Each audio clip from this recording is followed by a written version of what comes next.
वाले हैं। आज हम सीखने वाले हैं मॉडल ऑक्सिलरी वर्ब्स के बारे में। अब देखिए जानते हैं मॉडल ऑक्सिलरीज आखिर में होते क्या हैं। Modal auxiliaries are a verb such as can, could, may, should, would etc. that is used with another verb to express ideas such as possibility, necessity, permission और obligation।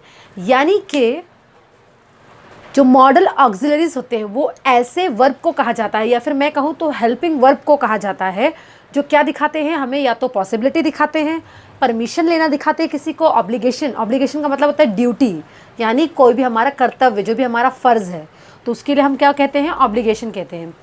तो ऑब्लिगेशन दिखाता है, necessity दिखाता है। तो इस तरह से जो वर्ड्स हमें शो करते हैं इन चीज़ों के बारे में, परमिशन के बारे में, नेसेसिटी के बारे में, पॉसिबिलिटी के बारे में, ऑब्लिगेशन के बारे में, तो इन वर्ड्स को हम कहते हैं मॉडल ऑक्सिलरीज। मॉडल ऑक्सिलरीज कौन कौन से, पहले उनके बारे में सीखते हैं। हमारे मॉडल ऑक्सिलरीज हैं can, could, will, would, shall, should, may, might, must, और टू,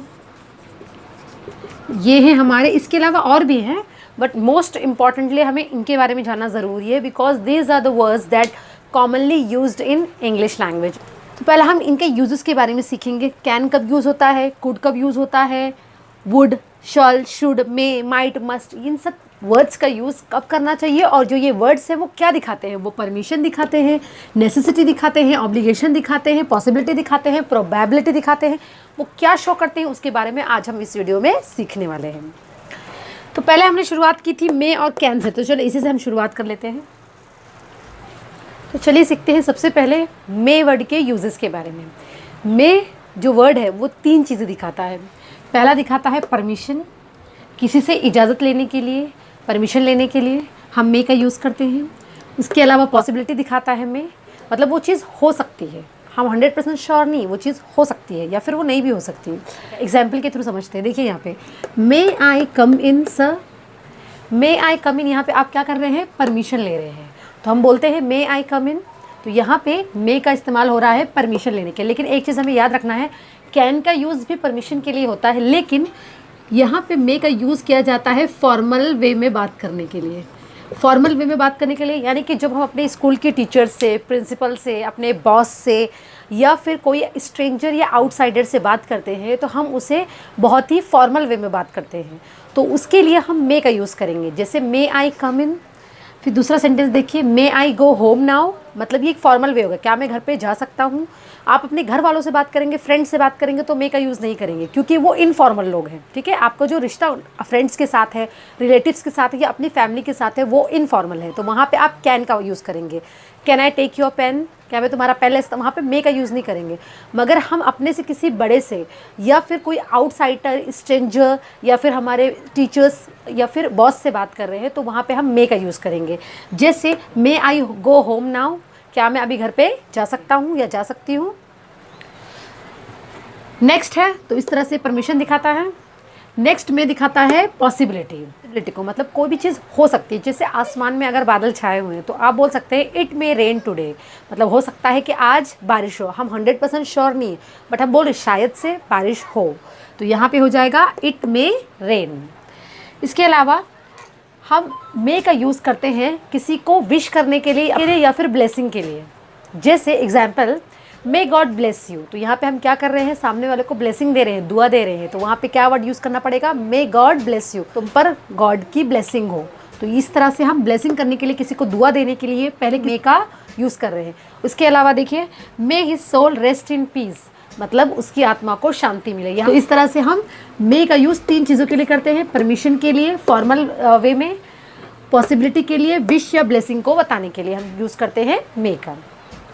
जो हमारा नेक्स्ट मॉडल ऑक्सिलरी वर्ब है वो है कैन। अब कैन का यूज़ कहाँ कहाँ किया जाता है, इसका यूज़ दो चीज़ों के लिए किया जाता है। एक तो किया जाता है परमिशन के लिए, और दूसरा किया जाता है कैपेसिटी या फिर एबिलिटी दिखाने के लिए।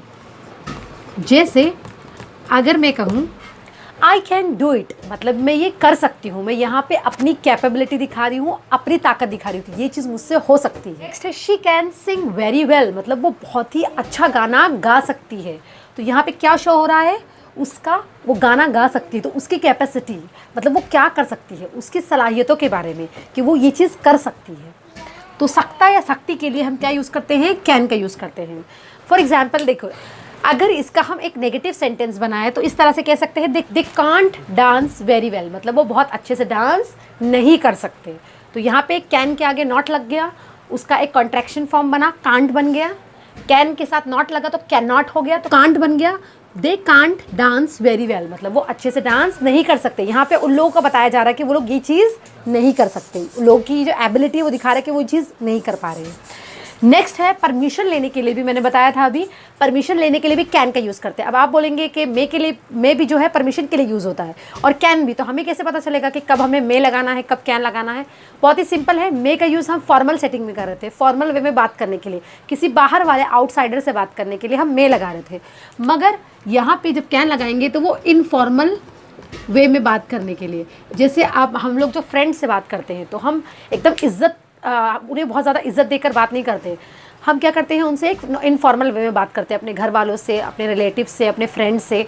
तो यहाँ पे हम कैन का यूज़ करेंगे, जैसे कि can I ask a question please, क्या मैं क्वेश्चन पूछ सकती हूँ। तो यहाँ हम जो है वो किसी ऐसे इंसान से बात कर रहे हैं जो शायद हम जिससे फेमिलियर है, हम उसे बहुत अच्छे से जानते हैं, या वो हमारा फ्रेंड हो सकता है, रिलेटिव हो सकता है, फैमिली मेम्बर्स हो सकते हैं।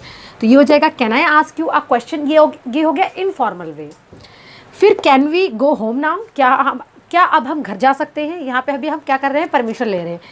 Can I ask a question please, यहाँ पे भी हम परमिशन ले रहे थे। यहाँ पे भी can we go home now, यहाँ पे भी हम परमिशन ले रहे थे।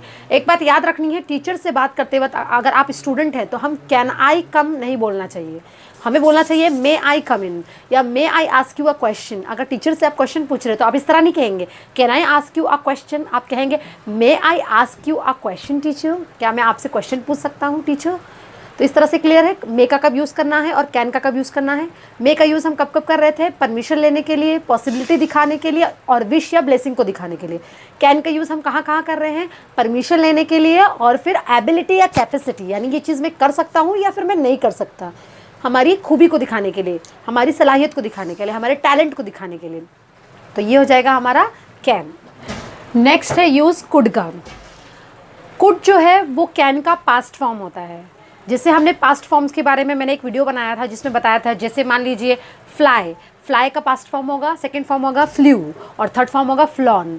तो उसी तरह से कैन का भी कुछ पास्ट फॉर्म होता है। कैन मतलब अभी एबिलिटी, जैसे आई कैन डू इट मतलब मैं ये कर सकती हूँ।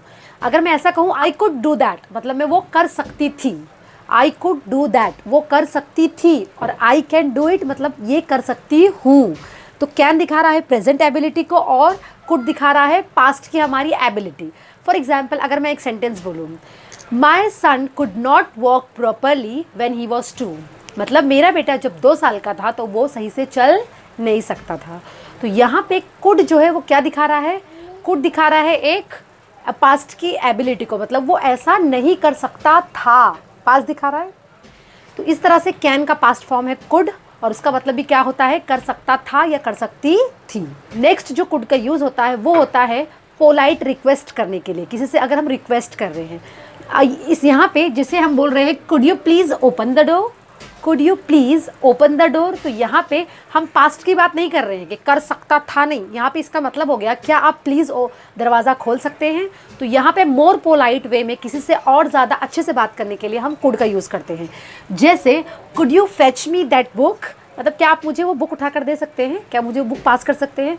तो यहाँ पे कुड का यूज़ होता है मोर पोलाइट वे में रिक्वेस्ट करने के लिए।